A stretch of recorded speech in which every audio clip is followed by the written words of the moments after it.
from Nashville, Tennessee, it's time for another episode of Tips, Tactics, and Tools for a Safer Tomorrow, where all things related to your safety and security are discussed, detailed, and delivered to you. You may leave with a tip that saves you money or a tactic that saves your life. So here are your hosts, owner and founder of Defend Systems, Brink Fiddler, and owner and operator of Herring Technology, Tom Herring. Hey everybody, welcome to this edition of Tips, Tactics, and Tools for a Safer Tomorrow. Bringing Tom with you as always. Today, we are going to wrap up our series on church security team training and development, etc., and best practices in and around that. And as such, we have brought back my VP of Operations and my VP of Strategy, Mike Bearden and Adam McIntyre, both former members of Special Operations for the United States Army. Tons of experience. If you want another backgrounds, get on the website and read their bio. I'm not going to do that. I introduce them literally all the time in training and talk about all their cool guy stuff. It's a lot. They know their stuff. If you don't believe me, just read their bios. But we do a lot in and around, right? I mean, the bread and butter of what our company does, and obviously Tom's very familiar with this, so we work together a lot. The bread and butter of what we do is training everyday people on how to face their worst day. And most of the time, what we're talking about is unarmed people. But since adding these two guys to the team, now that I have much more experience in that wheelhouse, we've gotten a lot more into armed response in and around these kind of problems, whether that be law enforcement, church security teams, everyday armed guards, executive protection, whatever it is. We've been doing a lot more of that since I have this kind of experience on the team now. And as such, we've done, if you're not familiar, we've been doing a series on church security team training, development, and things like that. And what we wanted to wrap up on today is a massively important piece of this thing that a lot of people don't necessarily always think about, but is incredibly important, and that is communications, specifically radio communications, and we'll get into more of that. A little bit, Mike can tell you a little bit more background-wise, but you were a comms guy. Forgive me for not knowing your Charlie Echo Delta Tango. 18 Echo. Thank you. Whatever. Yep. That doesn't mean anything to most people, but that's your military occupational specialty, and it was communications. For people that don't know, they were both Green Berets, and I didn't know this till I had some Green Berets on the team. They operate in a 12-man unit, and there are a total of 6 specialties in the team, right, usually, and so there's redundancy, right? There's kind of two of each, and what's really interesting about Green Berets is they deploy as a 12-man team, and that's it. They don't have support. They don't have people carrying their stuff. They don't have an intel unit following them around. I mean, they get dropped off in the middle of nowhere to link up with the local fighting force, train them, do missions, all that, and they have to be self-sufficient and self-sustaining, which I think is I mean, not knocking any other branch. It's an interesting nuance to what you guys have to do. So therefore, you guys have to have a literally team full of experts and 12 people, right? Because who else is going to fix your radio for you? Nobody. You know, audience wise, if you guys have never seen the movie 12 Strong, go watch it. That'll give you a really good idea of what that was a team of Green Berets. So being really good at your job is really important because there's not a support unit there to fix it or make it better for you. You're on your own, so to speak, you and the 11 other guys. So I say all that to say one of my specialties over the years was comms and radios and all that. And we're not going to get too off into the nerdiness of the ionosphere. Yeah, that we were talking about. You specialized in Fisher Price. Yeah, right. That we talked about off air right before you hit record because it started to make my brain hurt. And this is for everyday people, but really targeted to people who want to learn more about. And to me, this episode is not just for in and around church safety and security. I mean, that's the focus of this series, but that we're talking about whether you work at a school in a team, whether you work at a hospital on a security team, really even some of these principles we're going to apply to law enforcement as well, which of course is my background. But communications is such a massive piece of this, and usually, from what we see, is the number one failure point in anything going wrong when the proverbial you-know-what hits the fan. We did a tabletop exercise for, I won't say where, a county in Tennessee that included, their EMS director, fire, police chief, schools, all these things, and we put them through a scenario, and within less than a minute we crippled their ability to do anything about it. And their failure point was comms. They did not have the ability to talk to each other. And with the scenario we threw at them, they all had to talk to each other or there was no fixing this problem, and they couldn't talk to each other. And that's really common, believe it or not, in public safety. A lot of people get really possessive about their radios and their channels and their blah, blah, blah, and therefore they can't talk to each other. And then when you have to, it becomes a huge, huge problem. Now, we're not going to get off into all that, but I say all that to say comms is not only incredibly important, it is also usually the number one failure point when something goes wrong.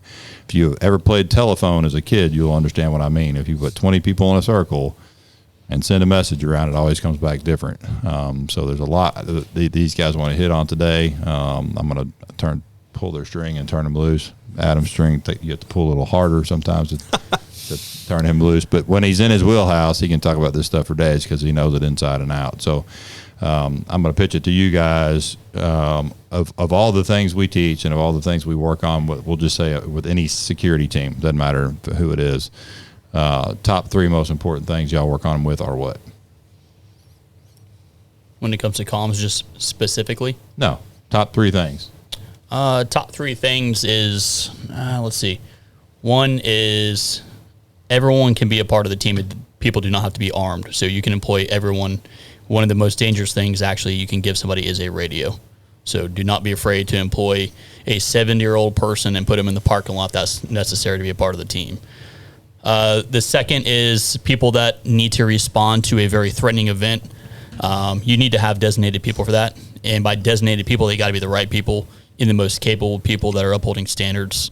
You can't just have Joe Schmo that has never trained qualified or is only qualified on his weapon one time a year to respond to a threatening event. So those people need to be highly capable. The third thing is kind of getting what we're into is communication and having radios. One thing with communication is not just radios; it can be visual indicators as well, and that can kind of go into, and we'll kind of go down some different rabbit holes here and elaborate. But having visual cues is part of what we call a PACE plan in the military. So you have your primary means of communication, you have an alternate, contingency, and emergency. So we're just always going to create redundancy within these manners. So something Mike and I were talking about off air is, hey, if we're talking to, let's just say we eliminated a threat, for instance, and we needed to communicate to somebody outside. So law enforcement showing up, our radio is not working. No one's responding to us. Maybe it's a dead spot. Maybe my battery got shot. Maybe it's dead. Doesn't matter. Well, how am I going to communicate to anybody outside? So even in my body armor currently that I wear right now, if we ever do a job, is in my back panel, I have a bright, it's about a 5 foot by 5 foot panel. It's called a VS-17 panel. One side is bright pink and one side is bright orange. And I carry a rock in there as well. So if I need to, I'll open that window and I'll place that visual marker on the outside. It's going to be a clear indicator to somebody outside, any force of saying, there's something there. I don't know what it is, but we need to explore that. All right. Now we're not all on the same page of what that VS-17 panel means, but more than likely, I'm not a threatening person putting that thing outside the window. Very much like in Columbine, they put up a sign in the window that said we have one bleeding out. This is no different. It's just no words on it. So really getting into have a PACE plan. Be as innovative and creative as you want within your own limitations. But I would highly, highly recommend, again, church security, armed guards at schools, doesn't matter, is at least start with getting some radios. And we're kind of going to hit on some points of how easy it is to train on these things. And something we found in the military, our radios were just as deadly as our rifles or any of our guns. That's right. When we're communicating to each other to maneuver against a threat, we're communicating to aircraft to drop bombs. Like, that radio is one of the most lethal things that you can have out there. If you don't have that radio inside a church complex or school or anything, like, you're not going to be able to talk from one side to the other and really know. You're not going to have a good sight picture or a common operating picture of what is going on. So, and even outside the military, on some of these teams, communications is kind of treated like a side issue, but really it's the system that connects you with detection, with decision making, with lockdown, with evacuation, with medical response, law enforcement response, and complete coordination, and even reunification post incident. So it's kind of like the nervous system of the system. Well said. I want to back up on one thing just for the audience. I know what Adam meant when he said a radio is one of the most dangerous things you can have. He didn't mean it's a danger to the 70-year-old in the parking lot. Yeah. Meaning it's one of the most effective tools you can have and deploy and be dangerous to the bad guy.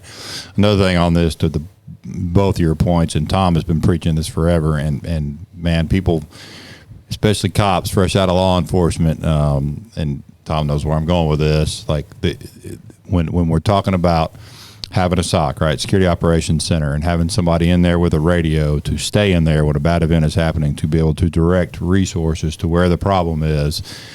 So many cops especially have such a hard time wrapping their head around sitting still, but it doesn't need to be your most high-speed armed guy sitting in that room watching those cameras. Matter of fact, my opinion is you put somebody in there that is not armed so that you just remove the temptation for them to go hunt bad guys. That's not who I need in there.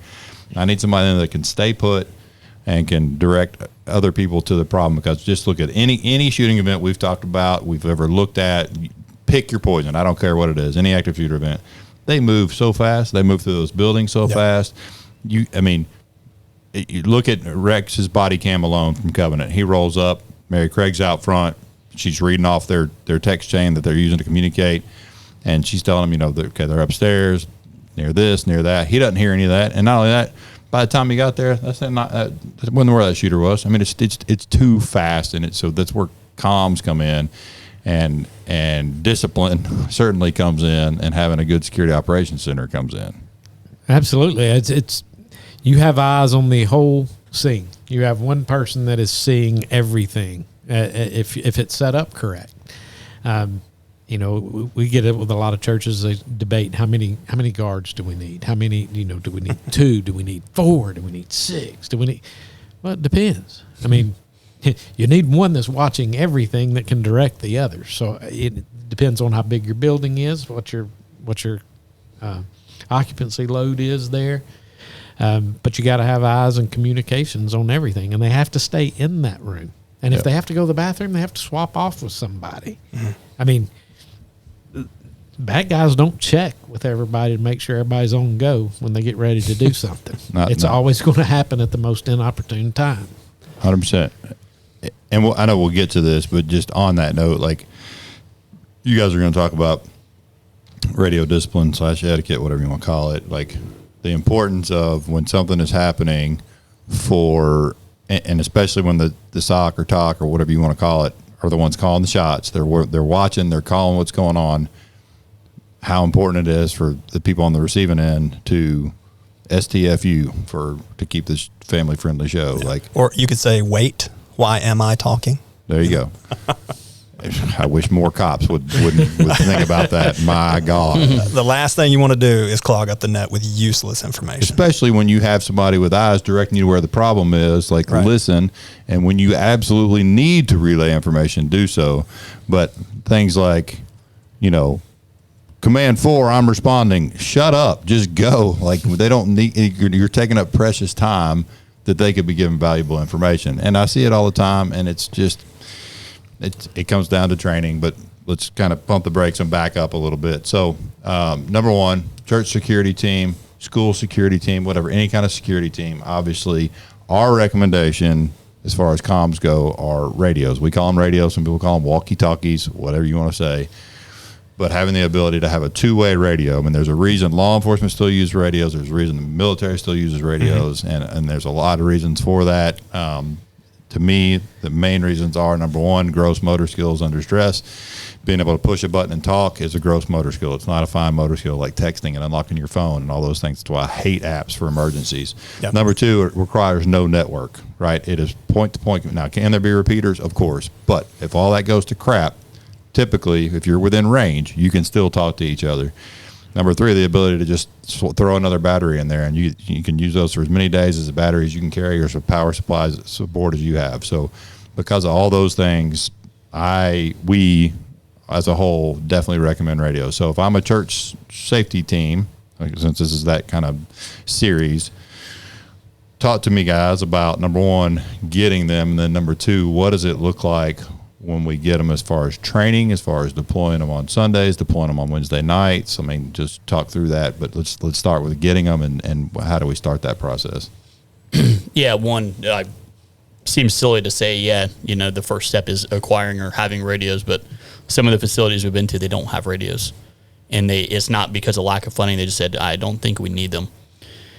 Because they're resolution is we'll talk on the cell phone. And kind of the Brink's point is if I'm the one person with a radio and I go down, Mike can simply pick up that radio and communicate, but he can't on my cell phone due to passwords, facial rec, whatever it is. He can't get my phone to call 911 or anything. So having that radio that's easy, it's not locked, two-way communication, and training on the radios.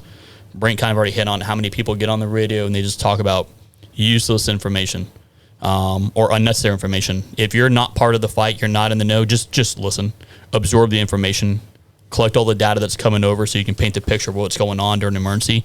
But these are all trainable things where if you're training with your church safety team, you guys can say, hey, we're going to limit all forms of communication to 5 seconds or less. Yep. So if you need to evaluate before you say anything over the radio, take that pause. Be like, all right, I'm going to say X, Y, and Z. Hold down that push to talk. Now clearly and concisely say what you need to and get it out. But we don't need a minute-long sentence of like, hey, I just want to let everybody know that I'm on the northeast corner. I have a black hat on. And does anybody, I'm here. It's like, dude, a lot of other people have more important things to say at this time. So a lot of people feel the necessity to hop on the radio at times. It takes discipline at times for people that have never been in emergency situations, but it's something you can train on where you can tabletop it and be like, hey, we're all going to go to different parts of the building. And, hey, I want everyone to just in 5 seconds, whatever you're looking at, outside, inside, just tell me the quick story of it. You're looking inside a room, identify there's 10 chairs, there's 2 tables. That's all the relevancy of it. Just to get used to the radio discipline of 5 seconds or less. We don't need as minute-long structures, but with training on your radios, some of the places you've gone to, I'll ask, like, well, can somebody in the northwest corner of your campus, not your building, but your campus, communicate with somebody on the southeast corner? Not just the building, but the entire campus. Like, man, I don't know. Like, man, you got to stick someone over that's northwest part down in that southeast, push to talk, make sure you can clearly communicate. And that's where you'll start identifying, hey, do we need a repeater, which is going to help transmit amongst the whole campus. Or more powerful radios. Or more, yeah. Because it's line of sight communication. So essentially those antennas have to see each other to be able to talk. So on a larger campus, that can be a challenge. But that also comes down to testing your equipment, right? Yeah. In the Army, we do these things called PCCs and PCIs, so pre-combat checks and pre-combat inspections. And that's another hole that we see in a lot of safety and security teams is they're not making sure batteries are charged prior to service. They're not getting in what we call a communication circle or a comm circle and getting a radio check from each and every individual there. Those simple things can pay dividends in the long run if you actually have to use them in a situation. Yeah, we don't want an identifier that our battery has no juice in a critical moment where I need EMS to my location. Now I can't even talk to anybody because I've no battery. And if you can afford it, another thing we say in the electronics realm or the communications realm is 2 is 1 and 1 is none, right? So if you have a radio with 1 battery, that's probably a really bad idea. Really bad. So if you can afford it, at least have 2. Yeah. And know where they work. I mean, a lot of churches, block, and it doesn't communicate well, and they when they get out, meaning concrete block. Correct, correct. But I watch them test them, and they're standing in the hallway going, gotcha. Okay, know the limitations of that system. Not the day you need it. You're finding out. You know what? It wouldn't work between the first floor and the second floor. Yeah. Oh, really? Bad time to discover it. Yeah. And that's when, and not to get, I don't want to stimulate your nerdiness too much, but UHF, VHF, all those sorts of things. But typically what we're talking about, UHF penetrates structures better and all those sorts of things, and back to antennas seeing each other. I mean, technically they can't see each other in a building, but, typically a UHF type radio is what we're going to say for those purposes. Not quite the range, but definitely more penetration power through multiple floors. But, we have UHF radios as a team, and we use them all the time. And I can only think of one time that one school down in the basement. Yeah. That and we weren't that far. No. I was shocked because usually our UHF, I mean, they're 4 watts, but almost every building we've been in, it doesn't matter, 20 floors up. I mean, we're fine. But this particular, whatever, I don't know what it was constructed of or whatever, but even our radios wouldn't punch through. Wow. And it wasn't a big place, and we weren't that far apart. No. So, we knew that then. I still don't know if that school, I don't even remember now. Heck, they don't even have like a technical safety team, and that's kind of what we're leaning on here. But to Adam's point earlier, like, and Tom's point now, like, test them, but don't just test them. The comm circle Mike's talking about, to be clear, that's just an everyday pre-mission check, right? Like, I'm getting ready to deploy a team to use these. We're checking them. You're talking about pushing the capability to see how far. 100%. Before you Which ever floor use did you it in go the to? real world. Stress test it. Yeah. See how far. Identify also- those faults. Another part of that is learning how to wear it.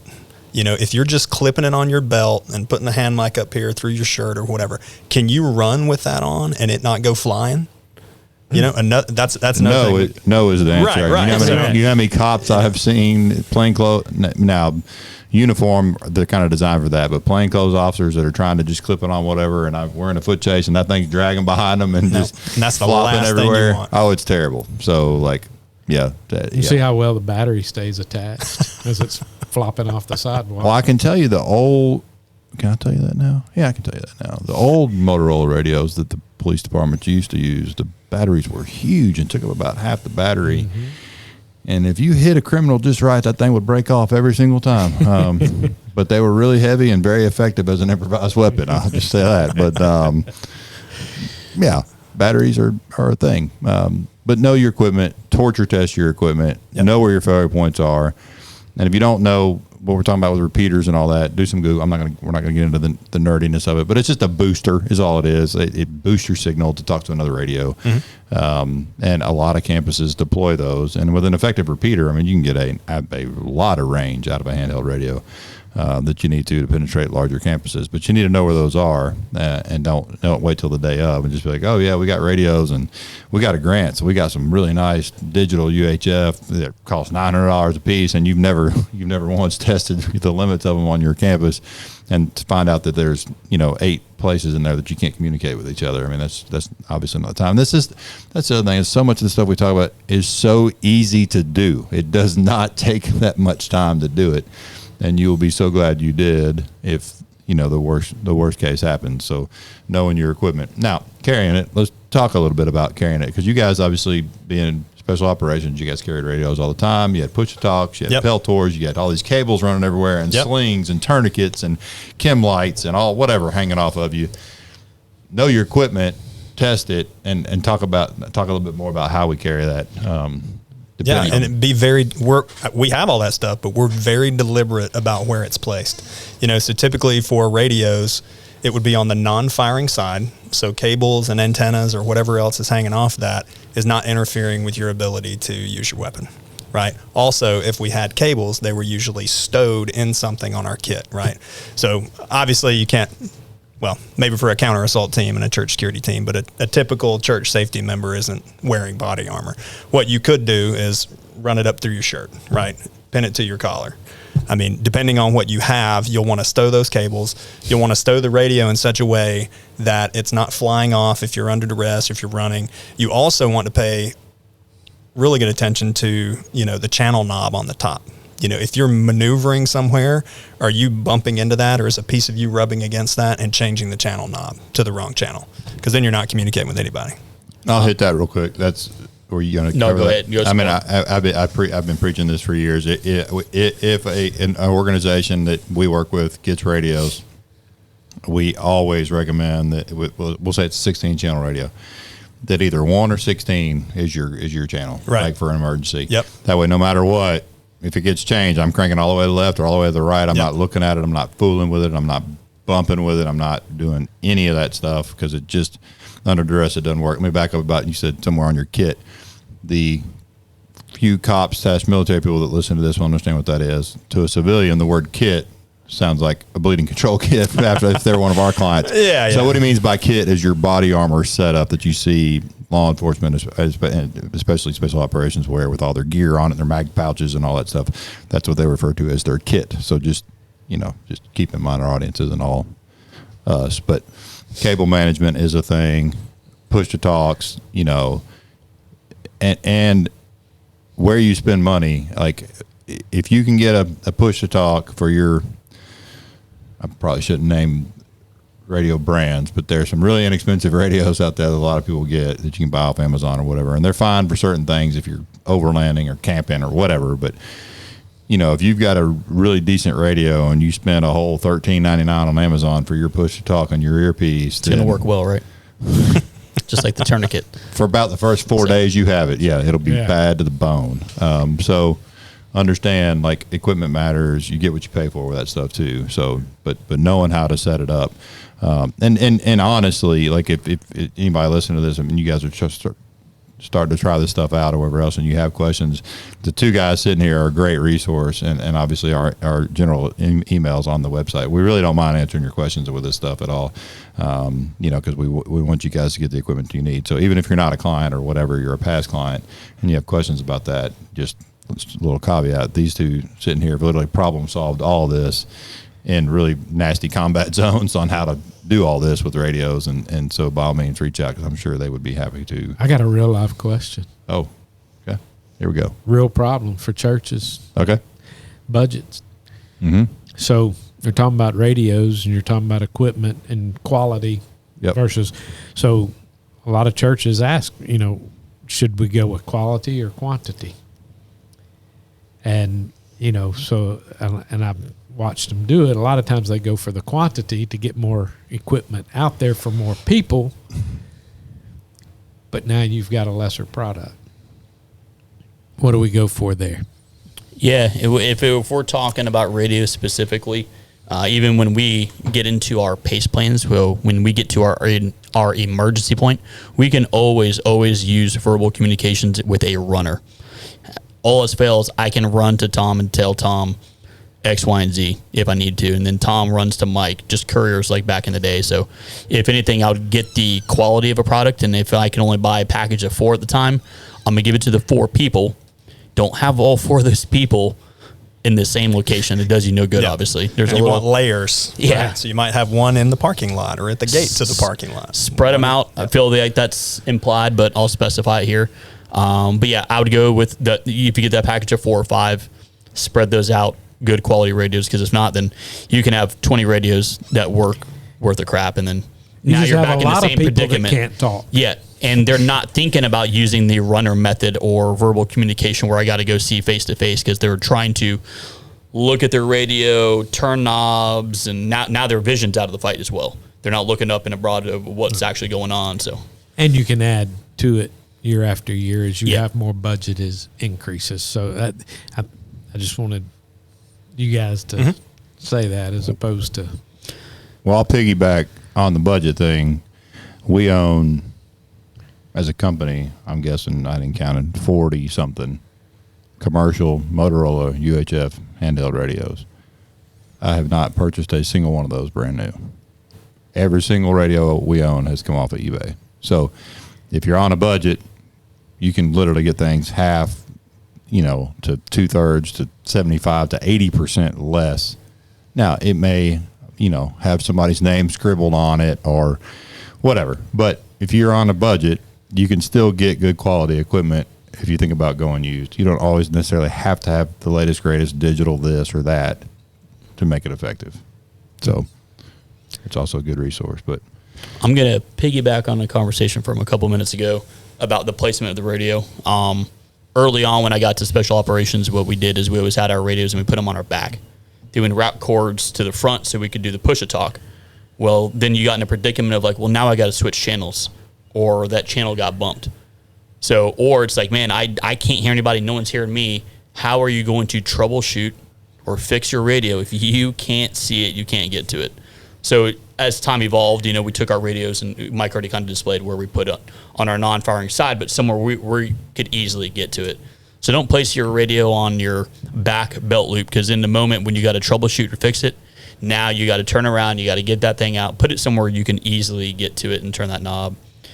To kind of echo on Brink's point, something we started doing when we jumped out of planes especially is for our team internal radio channel, we actually made it channel 1, channel 2, and channel 3. That way, in case I ever did bump it, at least I could communicate to you guys and not to another net. So I don't know if you want to piggyback on that all, Mike, but especially if you have no one else to talk to, keep all those channels. That way, in case you ever bump it, you have those first 3 channels yours, and you don't have to worry about talking to absolutely nobody. But I just want to meaning the first three turns on that, or the first three clicks on that knob are all the same frequency. Gotcha. So, yeah.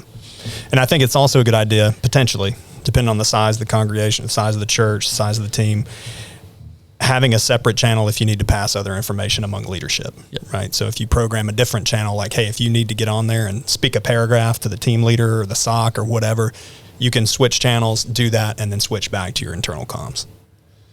That's what some of the events that we've done security at. If we have a counter assault team, which is a team that's just standing by waiting to respond to an active shooter. When I've been in charge of that, I have a radio just to communicate to the counter assault team. I have another radio on my other side specifically to talk to any other security elements there. That way, if it's Mike and I that are the counter assault team, if me and him are maneuvering, nobody else needs to hear everything I'm communicating to him, and they can deal with whatever else they're dealing with. So again, funding isn't necessarily an issue, and you feel responsible enough and you feel good enough. Do not force the function of being on two radios because it's not the easiest. The only reason I do it is because I did it for many years overseas, where I'm communicating to the guys on the ground. I'm talking to aircraft. I have another Motorola to talk to our partner for. Yep. So handling all that, it does take time to get used to, but that is also an option, having two radios if you have two different separate teams that don't need to necessarily overlap and communicate to each other. So yeah, and that's not uncommon among leaders in our last job, is having more than one radio for that very reason. Yeah. Well, we've split it up and seen them do, medical is on one. Mm-hmm.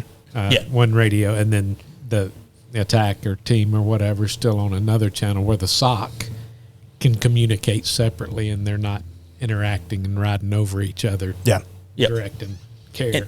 And that's my preference, opposed to, let me switch over to channel. Yeah, it's a lot harder to talk to somebody at the SOC. Let me just have another radio so where I immediately just talking to them, they're talking to me, and I can push out any relevant information, what it is.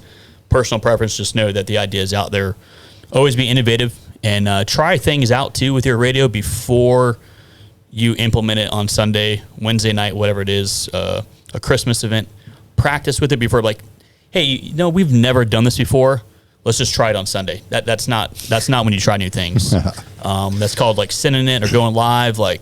There's sometimes a time and place for that, but if you have the parameters to train on it or test it before you implement it, do so. Don't just be let's just try this out and see if it works. Let's find a formidable, even if you come in 2 hours before that and try it out, but don't just test it when you right in the middle of the event. So well, I'm especially going to say that on carrying two radios. So yes, that happens a lot with SROs.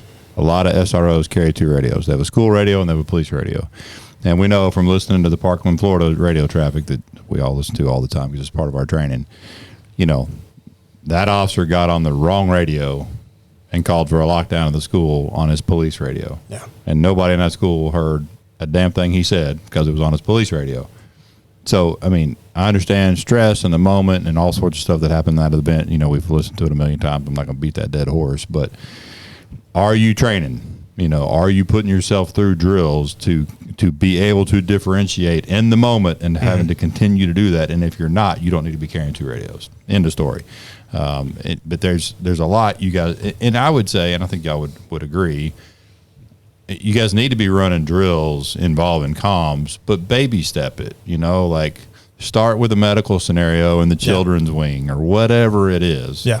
And then up your game where you're having to multitask. And then, eventually when you guys work with church safety teams or any armed security response team, that's why we have so many radios, by the way, is we have the ability to introduce comms now and make you talk to a dispatcher and make you talk to each other while you're doing all, because that's real. Oh, yeah. Real life, you're not just going to run down there and shoot the bad guy and then somebody's going to call index and the whole thing's over.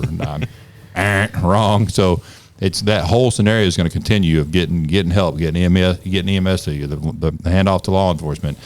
And we're going to hit more on that, I know, from a comms perspective, but do you have enough radios to hand one to law enforcement? Okay, that sounds great in theory, but how many cops train with two radios? Hardly any, to be honest with you. That's not their wheelhouse.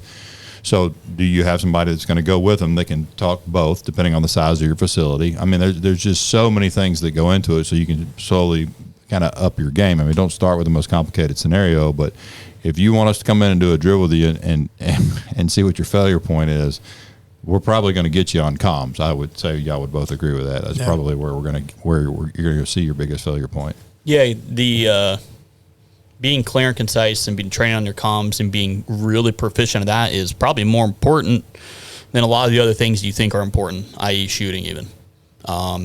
Being good at those comms is actually going to keep your team ahead of that threat, or getting assets to people that have injuries. It's going to help save lives, opposed to if we don't have comms, we're not good at that, we can't get the people to, the med bags to the determined location they need to be. We can't get law enforcement there. We can't communicate to the counter assault team to get to the threat. But if you're really good at the comms, and by really good is not these minute-long transmissions, just being clear, concise, accurate, quick transmissions that are necessary to get people to where they need to be, you're going to get to that threat and get ahead of it so much quicker. It is, like I said, the most dangerous and most deadliest thing that we found on the battlefield over the global war on terrorism. That radio is more important than our guns for a multitude of reasons. Connective tissue for the entire operation. Yeah, and you see a lot of units or even teams like this focus so much on tactics, but not on what holds it all together and can help you outmaneuver anything, Yeah. I'm not, the biggest dude on the planet. I'm not the smallest dude on the planet, but I specifically remember as a young law enforcement officer, been on about 2 years. I worked a very rough area of town on purpose. I love working down there. There's a lot to do, but I remember looking at this dude that was, he looked like he came off the NFL field, right? He'd been in prison, had not been out long. He was 6'6", 6'7", 280 plus, but not fat, right? And he was super calm, and he was super cool, and he had a probation violation warrant on him. And he looked at me just calm as could be and said, man, I ain't going back to jail. And I immediately thought, well, I'm going to have to shoot you because I'm not going to fight you. And I just calmly told him, I said, listen, I said, truth be told, I'm not going to tangle with you because, you're a lot bigger than me and you're probably going to get the best of me. And if I have to, I'm going to shoot you. I said, however, on the other end of this radio, there's an entire cavalry of people that are coming, and you can't fight all 30 of us. So it's up to you, but they're coming. And what it looks like when they get here is entirely up to you. So just know that. And he turned around and put his hands behind his back because I literally threatened him with the radio, but he knew. On the other end of that, it's like just like with y'all. If y'all are calling for help, there's no as a teammate in your field and our field, there's no more motivating factor or adrenaline rush than knowing your buddies are in trouble, right? I'm bringing hell with me. Just no. It would make me angrier if you went after somebody than you did if it came after me, right? Just that. It's just the team mentality, right? Of the being in that kind of unit or whatever. So, call it a weakness or whatever you want to, but y'all know because you've been there. There's no greater motivating factor in that moment. And I think he realized that very quickly. And I threatened him with the radio and 30 other people, but at the end of that radio. So the importance of it just can't be reiterated enough. And I think it's one that people just overlook. Well, not I think we know because we deal with this all the time. People overlook it repeatedly, whether or not they have them, much less train on them.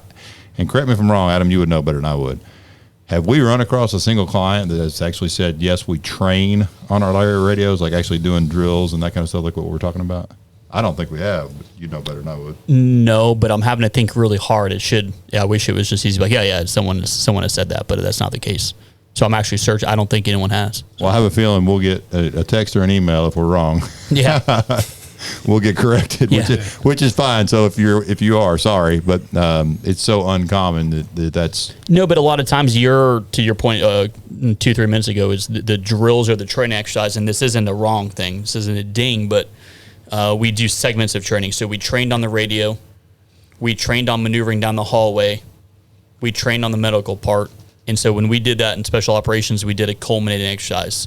So it was, hey, you're in your normal positions, and we went all the way to the end of that to where in this instance it could be all the way to the reunification point. So we hit all the metrics. We got law enforcement involved, or you could get law enforcement involved where you, I say in quotations, call 911. So you practice that, you drill that. You do all those things encompassing together where you're incorporating your radios, and you actually have an outside entity. It could be another church. It could be us, whoever, to come actually observe and give you all your negative feedback and vulnerabilities that you need to improve on. So if you can't train on your radios, I think you can. You should. Yeah. Don't go 100% off the bat. Do a crawl, walk. If you got to walk a little more before you run. That's fine. Start static. Yeah. Start with a script. Yeah. 3 to 5 second transmission off the script, static sitting there, right? If you've never done it before, practice that a few times. Then take the script away, do it from memory. Then add some movement into it. Then, see something, say something. We use a report in the military called a salute report. It stands for size, activity, location, uniform, time, and equipment, right? You can use something like that, have somebody walk across the parking lot, get on the radio, and just describe them. Simple things like that are the way to train this, and then you can do a culminating exercise where you're tying tactics to that, you're tying movement to that, you're tying marksmanship to that, and you're still having to communicate. Don't go nerdy on us on these church security teams of calling in saying, hey, we train with those. We radio check before every service. We're not talking about a radio check. Yeah. Here. We're talking about training, talking over the radios in scenarios. Yeah. Well, on the salute thing, or who, when, where, why, all the stuff that but being able to describe simply a person or vehicle not under stress, fairly easy. But you'd be surprised how many people mix up vocabulary and say different things. And the best way I've seen to train on that is do what you're saying and then start putting them under time, and then have somebody in their ear being like, "This dude is 7 seconds from entrance 4. I have to know what he's wearing right now." Yep. And you will see. panic will set in. y'all see it when we're doing tech and we're in their ear and we're just putting them under time. And then have them run down the hallway while they're doing it. That's right. Right. Yeah. That's the progression though. That's right. You got to build yourself up to it, but it's not hard. It's very, very simple. Yeah.